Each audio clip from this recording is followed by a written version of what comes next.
قبول فرمائی۔ آپ کی 12 کی 12 کتابیں اس وقت بھی میری میز پر موجود ہیں اور میں نے ان سے اس کیس میں بہت رہنمائی لی ہے۔ یہ فرمائیے کہ شرعی نقطہ نظر سے کیا ایک مسلمان لڑکی کا غیر مذہب میں نکاح جائز ہے؟ اہل کتاب میں جائز تو ہے، لیکن ایسا نہ ہو تو بہتر ہے۔ وضاحت فرمائیے گا۔ ناپسندیدہ ہے خدا کی نظر میں، لیکن ناپسندیدہ تو شراب پینا بھی ہے، جھوٹ بولنا بھی ہے۔ ہم شرابیوں کو یا جھوٹوں کو اسلام سے خارج تو نہیں کر دیتے۔ اس بچی کے بیان کی جو نقل آپ نے مجھے عنایت کی تھی، میں نے اسے بہت غور سے پڑھا ہے۔ اس کیس میں تو جائز ناجائز کا سوال ہی پیدا نہیں ہوتا، کیونکہ یہ لڑکی تو مسلمان ہی نہیں ہے۔ کیا فرما رہے ہیں مولانا آپ؟ اس کے باپ کا نام حسین شاہ ہے، سید ہیں۔ بس کیا صرف نام مسلمانوں والا ہونا کافی ہے؟ عیسائیوں کے ملک میں پیدا ہوئی، عیسائی عورتوں نے اس کی تربیت کی، نام عیسائیوں والا رکھا گیا، باپ نے بغیر شادی کے اسے مائیں لا لا کے دی، اور آپ اس پر یہ الزام لگا رہے ہیں کہ یہ غیر اسلامی کام کر رہی ہے۔ سبحان اللہ! یہ تو ویسا ہوا کہ کسی کے ڈاکٹر بننے سے پہلے آپ اس پر اعتراض کریں کہ اسے آپریشن کرنا نہیں آتا۔ تو آپ کے خیال میں قصوروار کون ہے؟ ایک ہیں اس بچی کے والد صاحب، اور دوسرے ہیں ایک محترم مولانا صاحب، جنہوں نے اسلام کی ایک نہایت غلط تصویر دکھا کے اس بچے کو جذباتی کیا اور اسے ثواب کا لالچ دے کے اس سے گناہ کروایا۔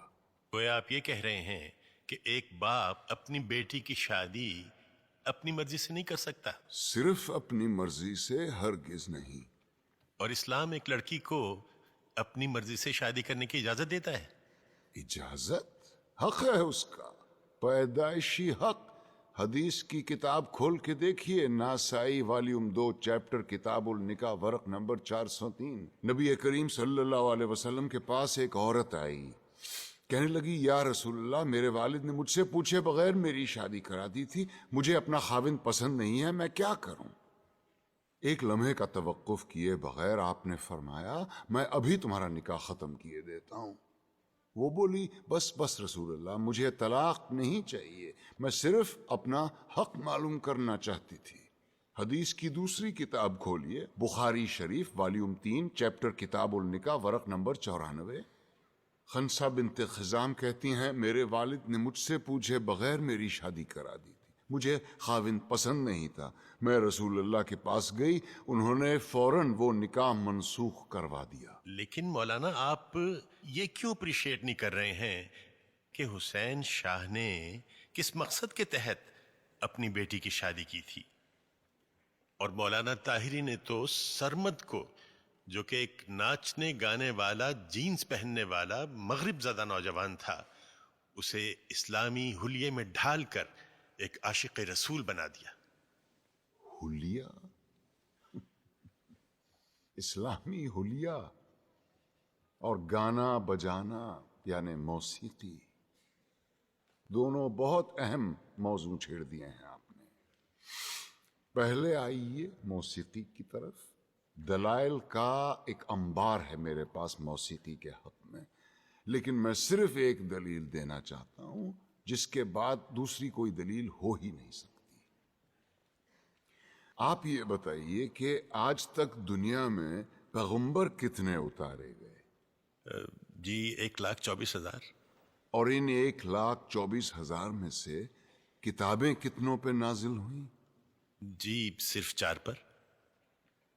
گویا یہ تو طے ہو گیا کہ یہ 4 باقی 1,23,996 پیغمبروں سے زیادہ برگزیدہ ہیں۔ بے شک۔ ان 4 کو اللہ نے معجزے عطا کیے،